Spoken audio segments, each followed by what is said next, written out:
Good.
Hello.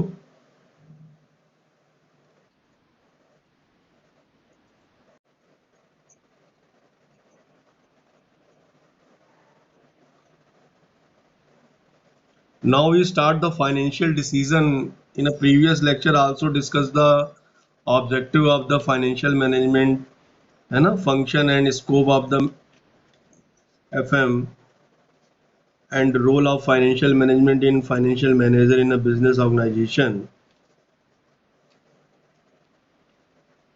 ये role of financial management discuss हुआ था financial manager in business organisation. Hello, बताइए.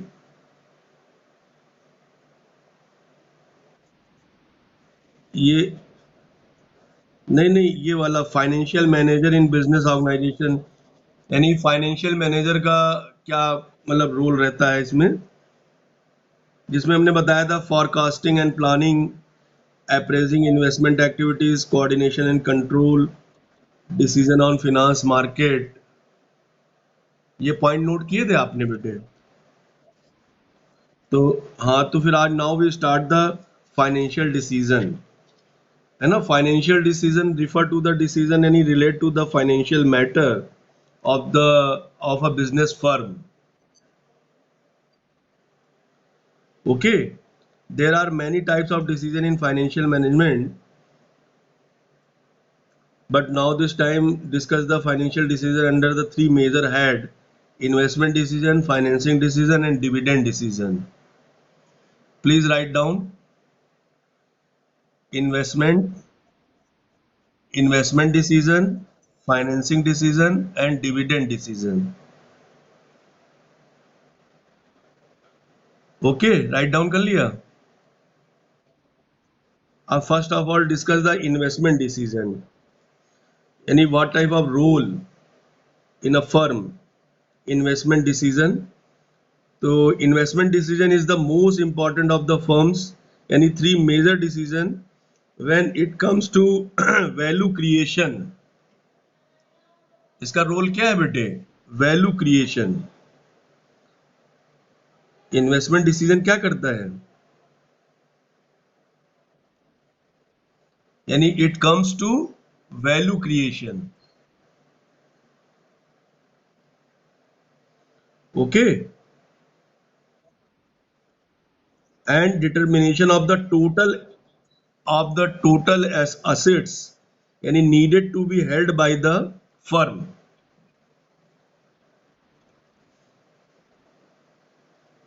अगर अदर वर्ड में हम आपसे पूछें कि क्या कह सकते हैं तो क्या कहेंगे कि इन्वेस्टमेंट डिसीजन आर डिसीजन यानी relating to the assets composition of the firm. ये स्टेटमेंट राइट डाउन कर लीजिए. The assets composition of the firm. Write down किया? क्या लिखा? Assets composition of the firm. अब इसमें बात असेट्स की हो रही है तो असेट्स रिप्रेजेंट इन्वेस्टमेंट और यूजेस ऑफ द फंड.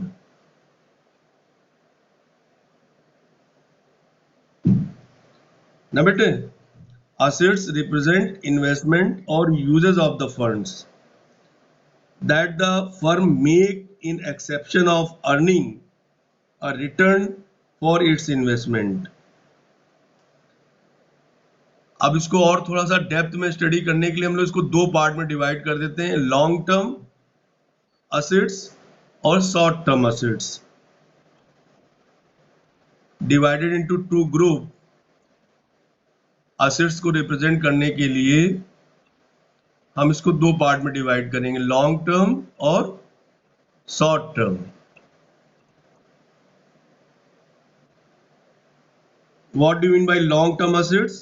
यानी long term assets such type of assets which involve huge investment या ह्यूज यानी huge investment and yield return over a period of time in future. Long term का मतलब क्या हुआ बेटे? In future.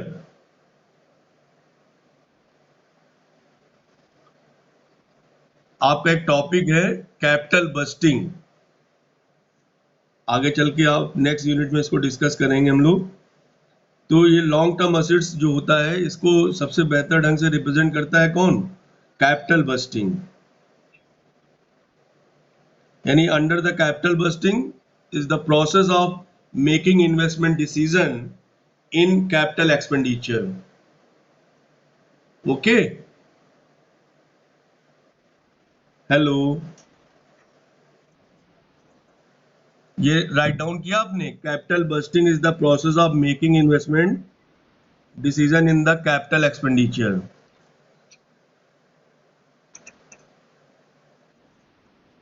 Capital busting is the process of making investment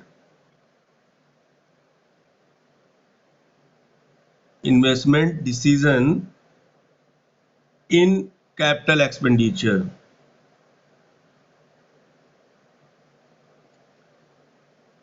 और जो long term assets की हम बात कर रहे हैं बेटे, तो लॉन्ग टर्म असेट्स किसको प्रेजेंट करता है मालूम है? Fix assets. यानी long term assets represent the fix assets such as plant, machinery, building, land, etc.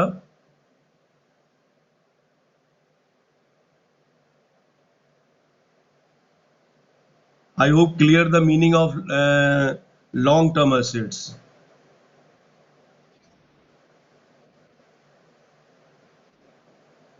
मतलब हम जब ह्यूज अमाउंट इन्वेस्टमेंट करेंगे बेटे, तो इसका जो रिटर्न है वो over a period of time in future, मतलब फ्यूचर में उसका रिटर्न आता है बेटे, लॉन्ग टर्म, एक 5 साल, 10 साल, 12 साल, 15 साल के बाद उसका रिटर्न समझ में आता है। एंड सेकंड है short term assets, any such type of assets which can be converted into cash within a year, investment in short term assets. You know word also discuss, या पहले आपने कभी पढ़ा होगा working capital, you know working capital, बताइए। Hello, मतलब short term assets का मतलब क्या हुआ, वर्किंग कैपिटल। अब एक स्टेटमेंट लिखिए, working capital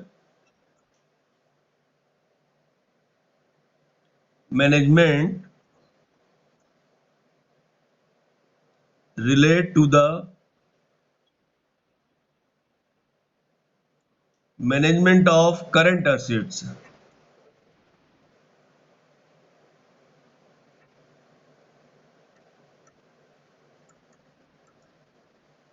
What do you mean current assets? Any such as raw material, stock, work in progress, finished goods.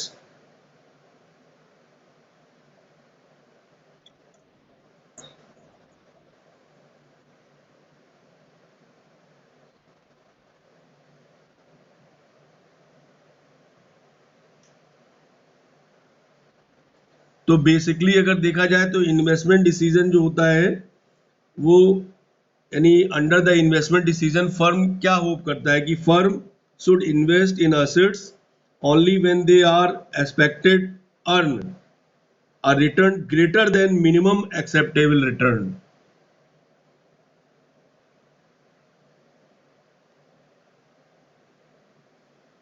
यानी एवरी बिजनेसमैन या every firm expect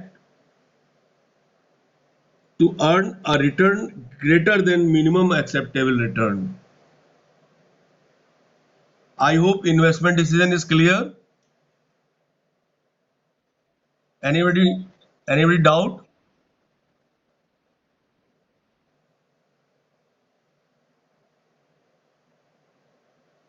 also clear? And second, financing decision बेटे, second decision क्या होता है FM का, financing is a second decision of the firm in financing decision. Under the financing decision, financial manager of the firm make a decision concerning where to invest the resources and how to raise the money.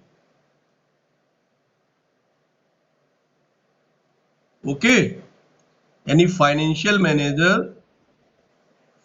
Manager के सामने सबसे पहला work क्या होगा under the financing decision, यानी financial manager of the firm makes a decision concerning where to invest the resources and how to raise the money. यानी there are main sources of finance available to him, shareholder fund and borrowed fund. यानी two type of fund is available, shareholder fund and borrowed fund. Right down किया बेटे, क्या लिखा बताइए।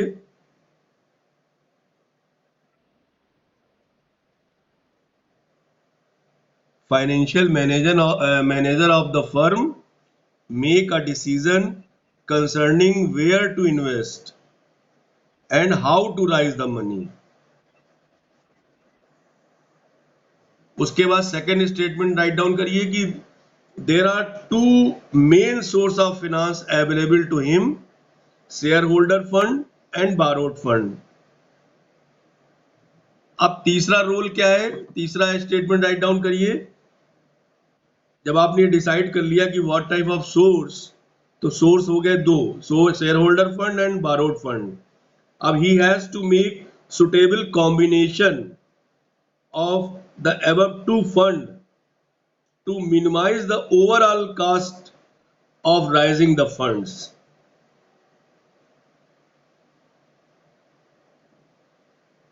Okay.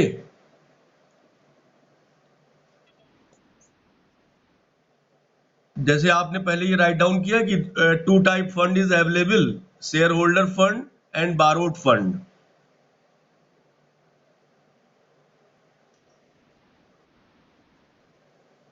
नहीं, आपने third अभी बता रहे हैं, पहले आप ये सेकंड नोट कर लिया आपने. शेयर सेकंड में हमने आपको बताया कि two type fund is available. अब इन दोनों का एक proper combination, suitable combination, borrowed fund का और शेयर होल्डर फंड का, minimize the overall cost of raising the fund.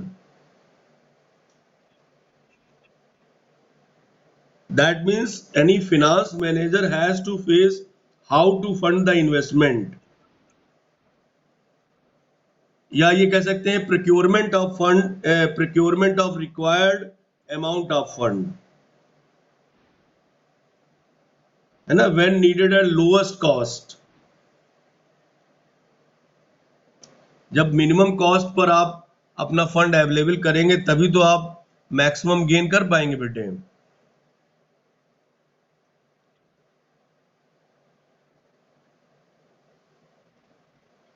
यानी बेसिकली अगर देखा जाए तो फाइनेंसिंग डिसीजन किस चीज को इंडिकेट कर रहा है बेटे, यानी identification of the potential of the fund या potential sources of the fund. एक स्टेटमेंट लिखिए लास्ट, यानी फाइनेंसिंग डिसीजन मेनली कंसर्न, लिख रहे हैं ना बेटे, लिखिए financing decision mainly concern with the identification of potential sources of fund.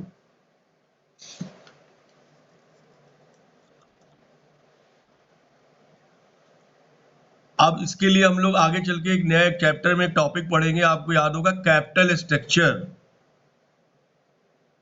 पढ़ा है ना, सिलेबस में दिया होगा आपके. इस फाइनेंसिंग डिसीजन को डिस्कस करने के लिए हम लोग इसको और डिटेल में डिस्कस करेंगे, किसमें, capital structure.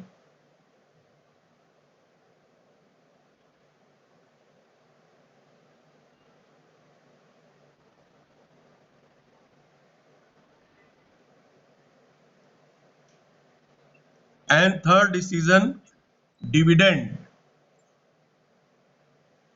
Please write down dividend decision.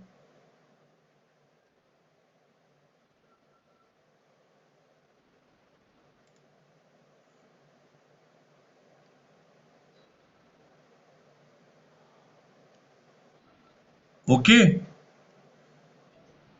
Under the dividend decision यानी फाइनेंशियल फिनांस मैनेजर का रोल क्या होगा, यानी how much part retain in a firm and how much part distributed among the share holder as a dividend. पहले ये बताइए, you know dividend,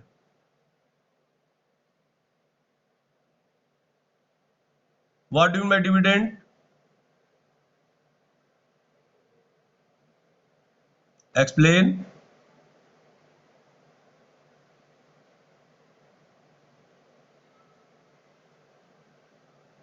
You don't know dividend?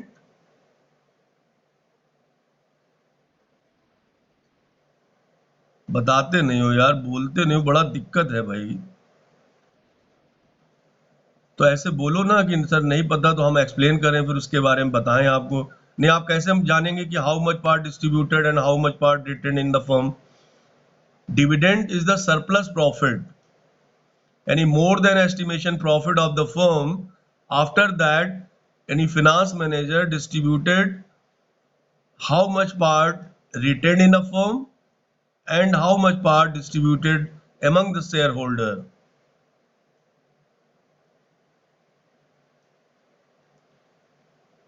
And next point, any the choice depend upon the investment opportunity available in the market. ये किस पे depend करेगा बेटे? यानी based on investment opportunity available in the market. Any optimum dividend policy is one that maximize the market value of the company's share. जो dividend policy होती है under the dividend decision जो डिसाइड होगी बेटे, उसका रोल क्या होगा? Investment opportunity available in the market and investment यानी minimise the market value of company share. This is the problem of determining the optimum dividend payout ratio.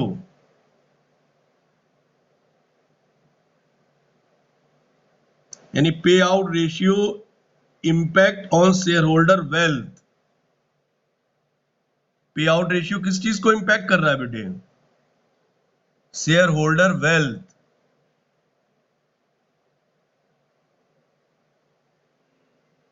Normally, firm follow a policy of stable dividend and do not make any important change in their rate of dividend payout on an annual basis.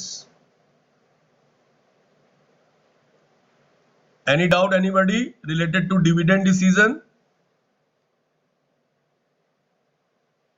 फिर नहीं कोई बोल रहा?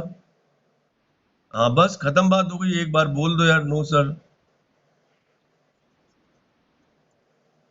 हम कमाल करते हो यार गुरु, एक बार बताने में तो दिमाग खराब हो रहा है, दो दो बार. कहा बताइए कहाँ डाउट है, पहले ये बताइए क्या चीज नहीं समझ में आई आपके?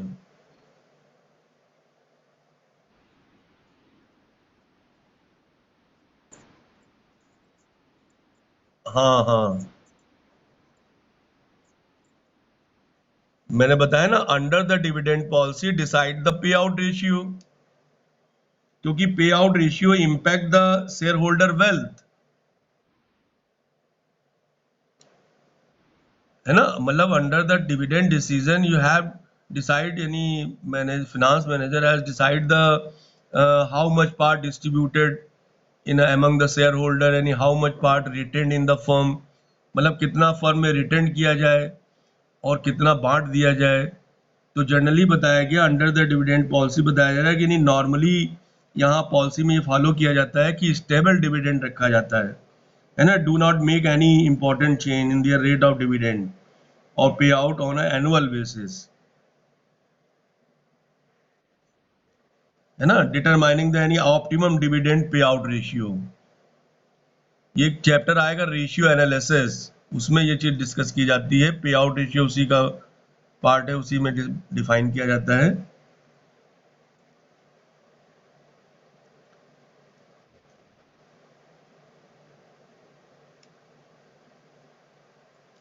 एक तरीके से देखा जाए तो तीनों जो है इंटर रिलेशनशिप जो है एमंग फाइनेंशियल डिसीजन होती है, यानी investment decision, financing decision and dividend decision.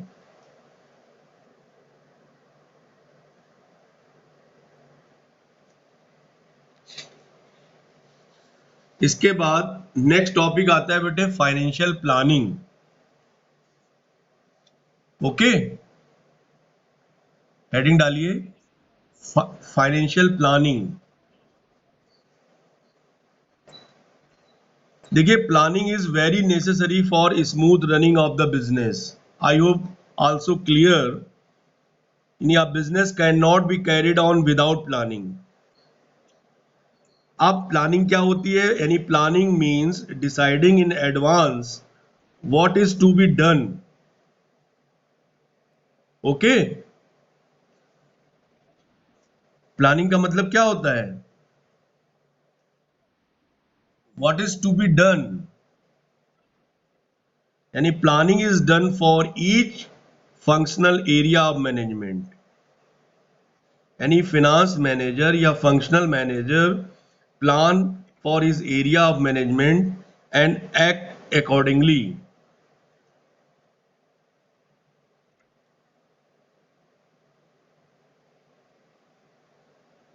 और प्लानिंग किस चीज से लिंक होगी बेटे इन अ फर्म? यानी planning should be linked to the objective of the organisation. Planning किससे लिंक होगी? Objective of the organisation.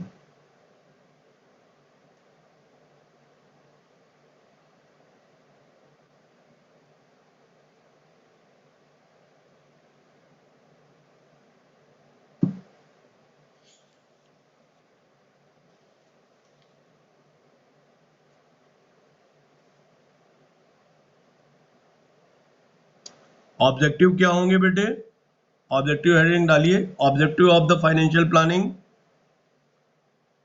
सबसे पहला ऑब्जेक्ट होगा to make sure that sufficient fund are raised at minimum cost। लिखा? सबसे पहले आपको क्या एश्योर करना होगा? sufficient funds are raised at minimum cost।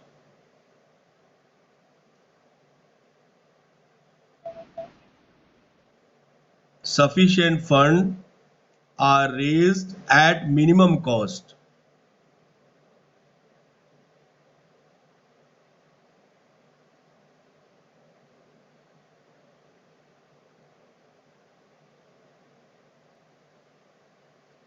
क्योंकि अभी हमने डिस्कस किया था ना अंडर द यानी डिसीजन की, फाइनेंसिंग डिसीजन में कि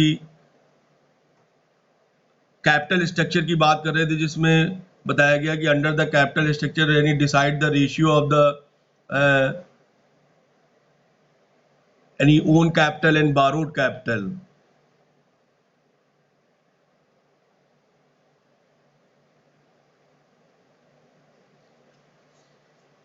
दूसरा पॉइंट, दूसरा ऑब्जेक्टिव क्या होता है? यानी sufficient funds are available will concern neither the funds should be sought or nor in excess of the need of the business। Funds की जो अवेलेबिलिटी है वो कैसे डिसाइड करनी है? ना तो कम होनी चाहिए और ना ही ज्यादा। जितनी नीड है फर्म को उतनी फर्म की अवेलेबिलिटी होना मस्ट है। यानी neither the funds should be sought or nor in excess of the need of the business। दोनों पॉइंट राइट डाउन किए आपने? फिर नहीं कोई बोल रहा। यार यस नो करने में क्या दिक्कत है बेटा? उससे एक बड़ी राहत सी मिल जाती कि जो मैं समझा रहा हूं आपके समझ में आ रहा है। And third point, third objective, ensure simple and flexible in capital structure.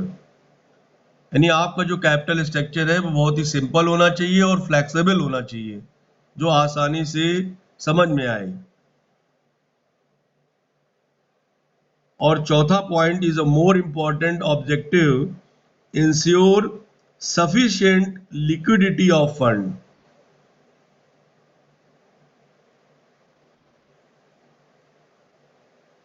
sufficient liquidity of fund।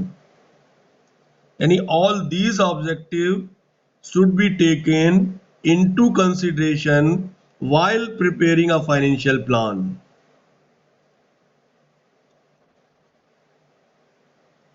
However, which objective is to be given more important and while objectives to be considered less important depends upon actual circumstances existing at that time of preparing the financial plan।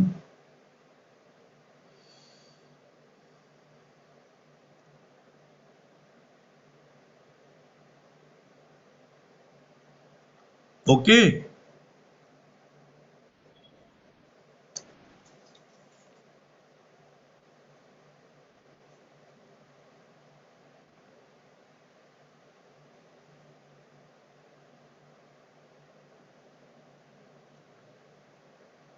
अब देखिए main aspect of the financial planning, heading डालिए main aspect of the financial planning. इसमें 4 aspect define किए जा रहे हैं। पहला aspect है determining financial objective. Please write down determining financial objective. Second, formulating financial policies. Formulating financial policies. And third, developing financial procedure. And fourth, provision of flexibility.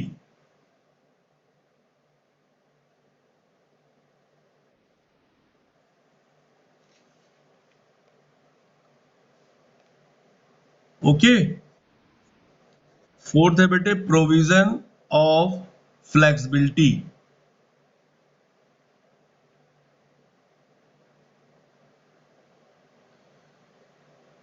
तो main aspect of the financial planning में सबसे पहला क्या था बेटे, बोलिए। हाँ, तो अभी भी आपने देखा फाइनेंशियल ऑब्जेक्टिव हम लोगों ने डिस्कस किया था कि यानी determine the long term and short term financial objective. यानी फर्म को ये डिसाइड करना होगा कि उनका जो फाइनेंशियल ऑब्जेक्टिव है वो शॉर्ट टर्म है या लॉन्ग टर्म। यानी उनका जो ऑब्जेक्टिव है वो कैसे फुलफिल होगा, लॉन्ग टर्म में या शॉर्ट टर्म में।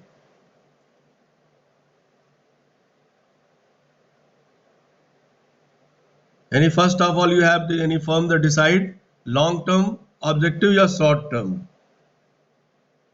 After that, any effective utilization of all other productivity factor is possible only if there is a regular supply of funds at minimum cost.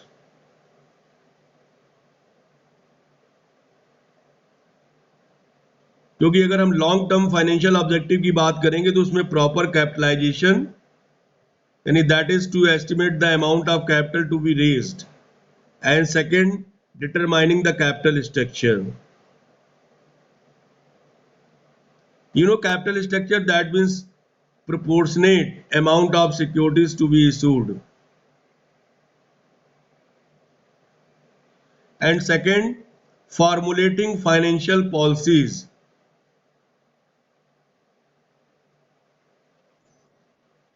You know formulating that means formulation.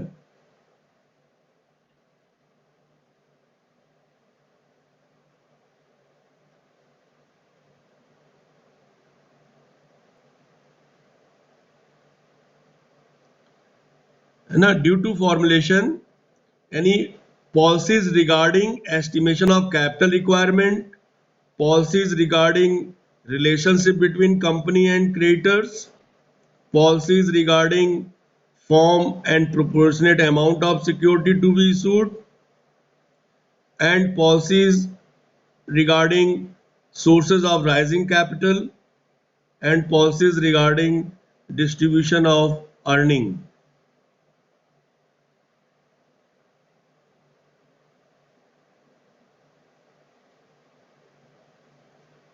And third, developing financial procedure.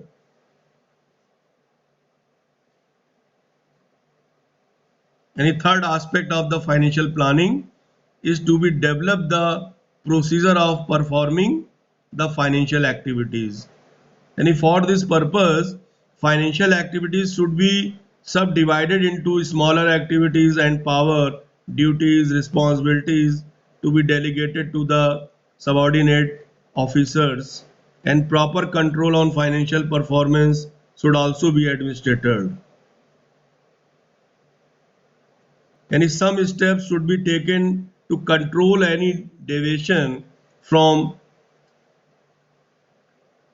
any predetermined objective या policies या and programme.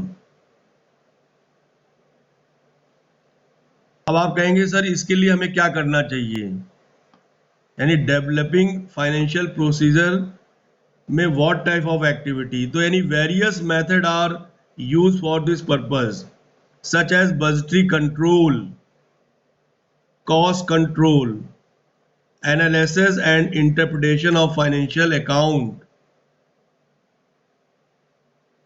Okay,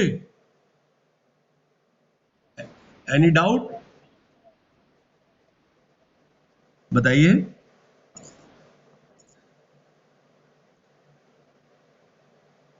developing financial procedure समझ में आया?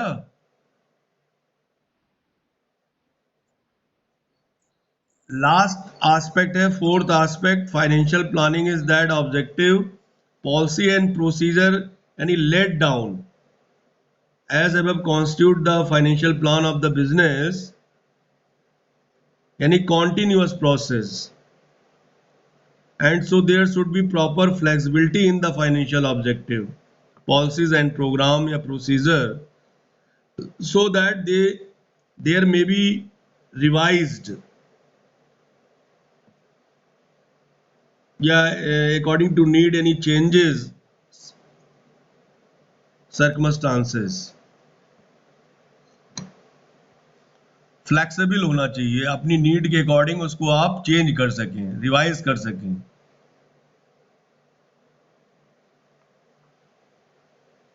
Okay, financial planning ऐसी होनी चाहिए जिसको अपनी नीड और रिक्वायरमेंट के हिसाब से आप क्या कर सकें, रिवाइज कर सकें, चेंज कर सकें।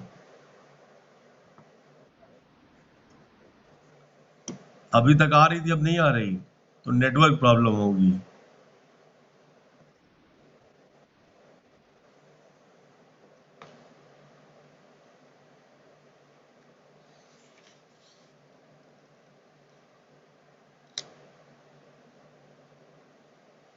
फाइनेंशियल प्लानिंग तीन तरह की होती है बेटे। यानी टाइप ऑफ प्लानिंग की अगर हम बात करें तो short term financial planning, mid medium term और लॉन्ग टर्म।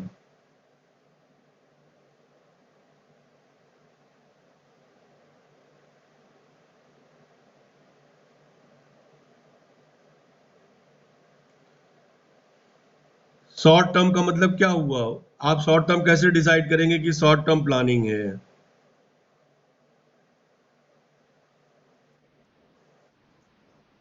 हाँ, क्या कह रहे हैं?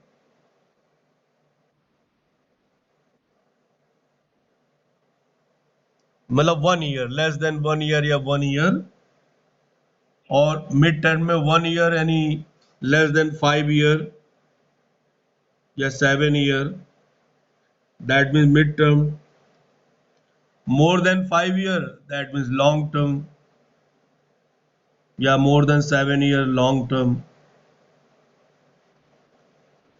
यानी टाइम बेसिस पर आप अपनी प्लानिंग को डिफाइन कर सकते हैं, short term, mid term and long term. Okay, अब आपको वो फैक्टर्स बताने जा रहे हैं जो फैक्टर्स हमारी फाइनेंशियल प्लानिंग को अफेक्ट करते हैं बेटे। एग्जाम में क्वेश्चन आ सकता है, discuss the factor affecting the financial planning. तो first of all you have write down the point या राइट डाउन द फैक्टर। सबसे पहला फैक्टर है बेटे, first factor, nature of business. उसके बाद सेकंड इंपॉर्टेंट फैक्टर है आपका डिग्री ऑफ रिस्क।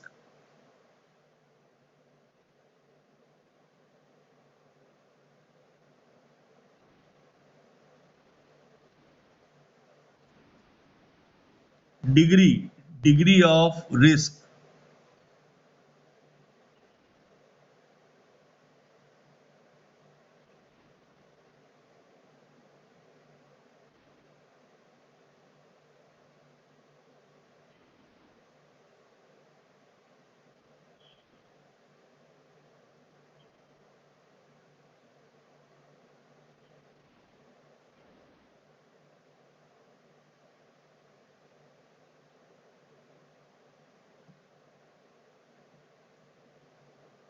तीसरा है attitude of management.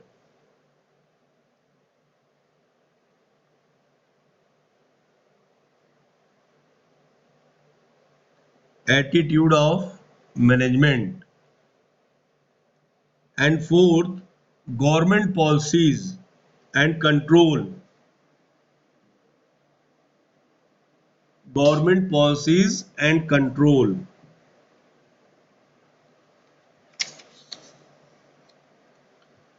And last, changes in technology.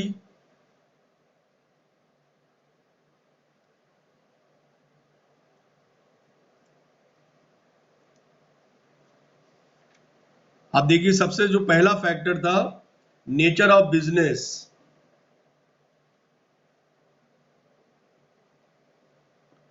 Suppose that a manufacturing business require more amount of long-term fund than a trading business.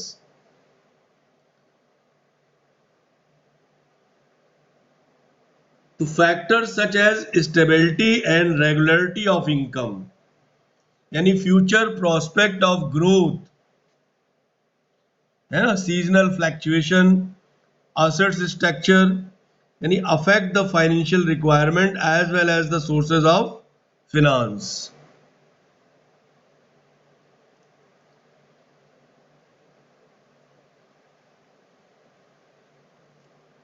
Okay,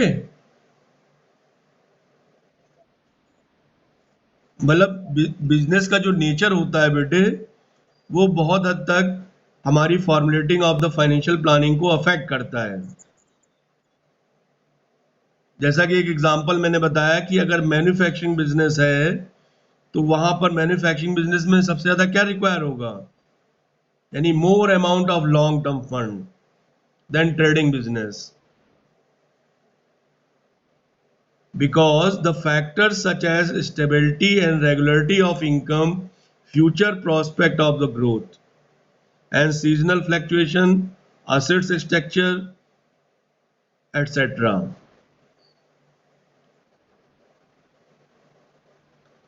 second point है degree of risk. कोई भी business होगा बेटे उसमें risk also involve, यानी risk involve in the business also play an important role, है ना, while planning the sources of finance.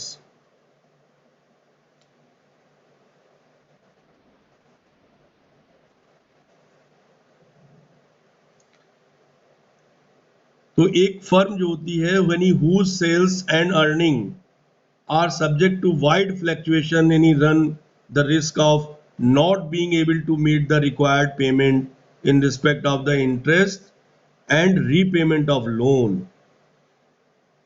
है ना, यानी clearly such firm should use more amount of ownership of fund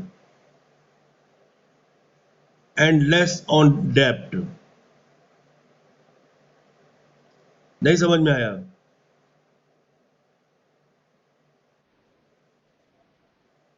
degree of risk का मतलब हुआ एक तरीके से क्वांटिटी, एक तरीके से quantity of amount of the risk.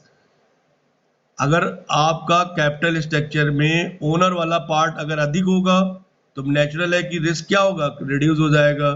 Dept part ज्यादा होगा तो रिस्क क्या होगा, बढ़ जाएगा. समझ रहे हैं आप? तो एक एक यानी आइडियल रेशियो को यूज करना है फर्म को, so that any proper any gain the growth, future prospect of the growth.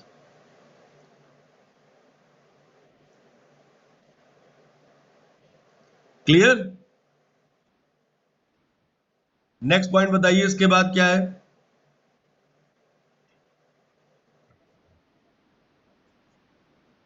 हाँ, एटीट्यूड ऑफ मैनेजमेंट. देखिए attitude of management towards risk and control of the business affect the financial planning, यानी if the management of is of risk taking nature, अगर management का attitude कैसा है, risk taking nature, तो it would employ more amount of borrowed fund. On the contrary, if it is not conservative nature, so it will be employ more amount of equity capital. From the control point of view, if the management desire to keep full control of the enterprises, it will not issue fresh equity shares so that new shareholder may not control the enterprises. तो under the attitude of management आप क्या notice करना है कि management का nature कैसा है ना? रिस्क टेकिंग नेचर है या कंजर्वेटिव आइडियाज वाला नेचर है या विदाउट रिस्क टेकिंग नेचर है? क्लियर? इसके बाद नेक्स्ट क्या है?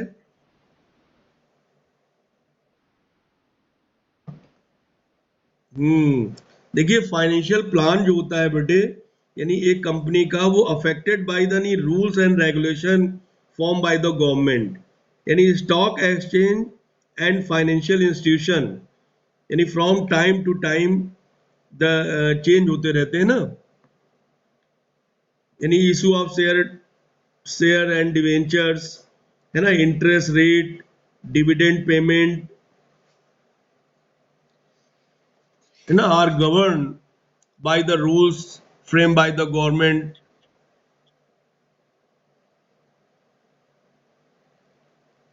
आपने एक वर्ड सुना होगा सेबी, सिक्योरिटी एक्सचेंज बोर्ड वाला ऑफ इंडिया, तो is also required for the issue of share and debenture, यानी गवर्नमेंट पॉलिसीज जो होती हैं वो भी हमारे प्लानिंग को क्या करती हैं, अफेक्ट करती हैं।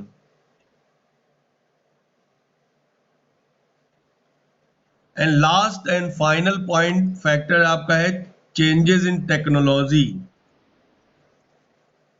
आप देख रहे हैं जो दौर चल रहा है, यानी रैपिड इनोवेशन, है ना, यानी through innovation taking place in every field nowadays, यानी financial plan is adequately affected by changes in technology, consumer preference, है ना, and competition and general economic condition। ये सारी चीजें जो हैं हमारे फाइनेंशियल प्लानिंग को क्या करती हैं, अफेक्ट करती हैं, है ना, affected by change in technology, comma consumer preference, comma competition and general economic condition.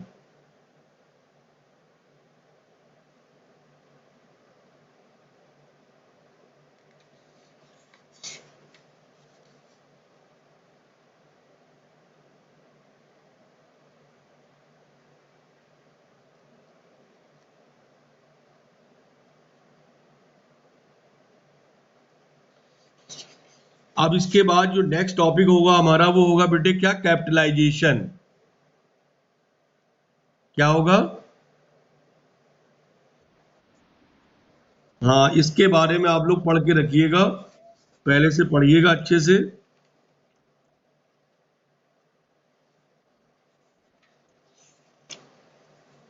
Basically दो टाइप के कैपिटलाइजेशन कॉन्सेप्ट होते हैं, over capitalisation and under capitalisation, है ना।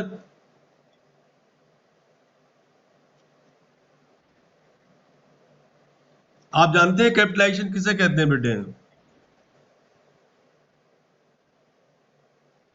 Capitalisation means total amount of capital employed in a business.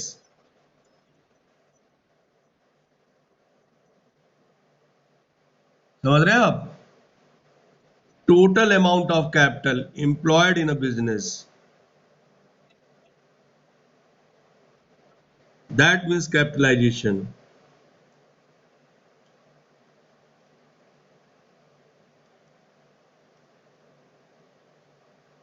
यानी define the यानी financing pattern, है ना। कैपिटलाइजेशन किसको इंडिकेट करता है? आपका फाइनेंसिंग पैटर्न कैसा है इन अ फर्म।